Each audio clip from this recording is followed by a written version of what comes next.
ସବୁଠାରୁ ପ୍ରଥମ ଓ ବଡ଼ ଅବିଦ୍ୟା ହେଉଛି ମୁଁ।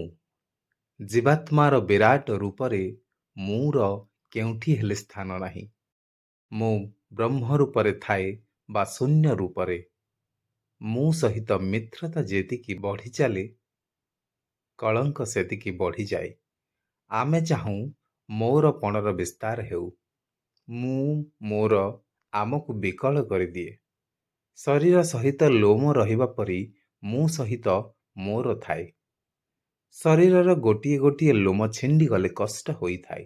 ସେହିପରି ମୋର ପଣ ଭାଙ୍ଗିଗଲେ ବଡ଼ କଷ୍ଟକାରୀ ପୀଡ଼ା ହୋଇଥାଏ। ମୋର ଘର, ମୋର ପତ୍ନୀ, ମୋର ପିଲା, ମୋର କାର, ମୋର କୁକୁର, ମୋର ବିଲେଇ, ଏସବୁ ହେଉଛି ମୁଁ ପଣର ଅନ୍ତହୀନ ବିସ୍ତାର। ମୋର ବୃଦ୍ଧି ଆମକୁ ଭଲ ଲାଗେ, ହ୍ରାସ ନୁହେଁ। ମୁଁ ସହିତ ମୋର ହଟାଇ ନେଲେ ପ୍ରଭୁଙ୍କଠାରେ ଆମର ଅସ୍ତିତ୍ୱ ବିଲୀନ ହୋଇଯିବ। ଆମେ ଆସକ୍ତିରୁ, ଅବିଦ୍ୟାରୁ ମୁକ୍ତ ହୋଇଯିବା। ଅଖଣ୍ଡ ଜ୍ୟୋତି, ମାର୍ଚ୍ଚ 2026, ପୃଷ୍ଠା ସଂଖ୍ୟା 45।